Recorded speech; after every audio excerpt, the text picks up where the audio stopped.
کہ آپ کے وہاں سے گزرنے کی وجہ سے جو ہے ایک دیوار جو ہے ایک شخص کے گھر کی وہ جو ہے خراب ہو گئی ہے، بدنما ہو گئی ہے، تو آپ سوچنے لگے کہ یہ جو کیچڑ کا داغ لگ گیا ہے اس دیوار کو، اس کو کیسے صاف کروں، اور اگر میں اس کو جو ہے کھروچ کر نکالوں تو کیونکہ پہلے مٹی کی دیواریں ہوا کرتی تھی، آپ سوچیں کہ اگر کھروچ کر نکالوں تو پھر اس کیچڑ کے ساتھ مٹی بھی نکل آئے گی، اور پھر صاف کروں تو کیسے صاف کروں۔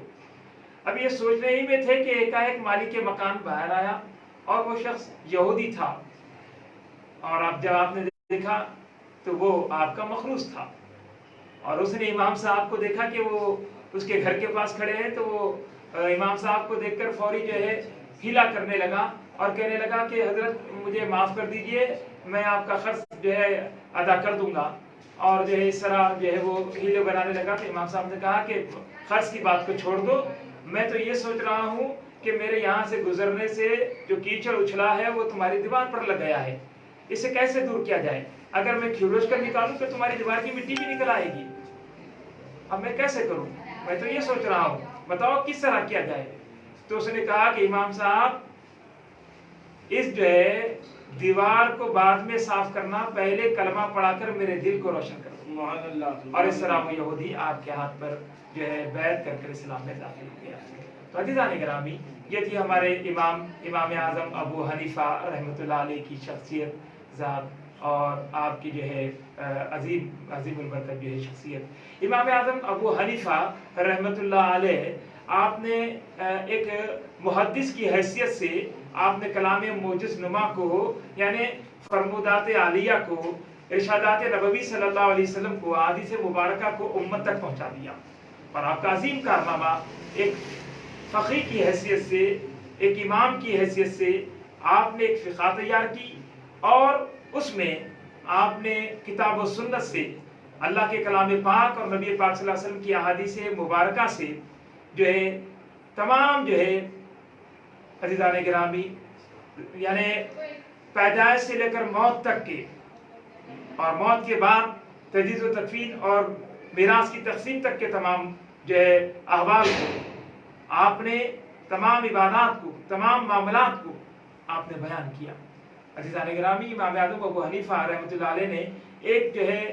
فقیہ کی حیثیت سے، ایک امام کی حیثیت سے، آپ نے حضور علیہ الصلوۃ والسلام کے ہر چھوٹے سے چھوٹے عمل کو تک ہم تک پہنچا دیا، اور اس طرح آپ نے اللہ کی کتاب یعنی قرآن مجید اور نبی پاک صلی اللہ علیہ وسلم کی سنت مبارکہ سے 83,000 اصول جو ہے دیے، ان کو جمع کیا۔ یہ 83,000 اصول، 83,000 جو ہے یہ اصول جو ہے آپ نے بنائے فقہ کے، اور ان کی مدد سے آج تک دنیا اسلام نے 6 کروڑ سے زیادہ مسائل کو معلوم کیا ہے،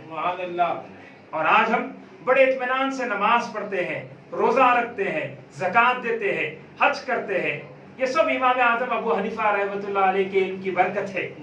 کہ آج ہم کو ہر چھوٹی چھوٹی بات کے لیے جو ہے پریشان ہونے کی ضرورت نہیں ہے۔ ہم فوری اگر کسی قسم کا کوئی ڈاؤٹ آتا ہے، کوئی شک ہوتا ہے، کوئی جو ہے ہچکچاہٹ ہوتی ہے، تو ہم فوری جو ہے کتاب کھولتے ہیں فقہ کی اور نماز کے مسائل کو دیکھ لیتے ہیں۔ آج دنیا میں جتنی کتابیں جس میں مسائل لکھے ہوئے ہیں عبادات کے، معاملات کے، وہ سب کے سب جو ہے امام اعظم ابو حنیفہ رحمۃ اللہ علیہ کی فقہ حنفی کی جو ہے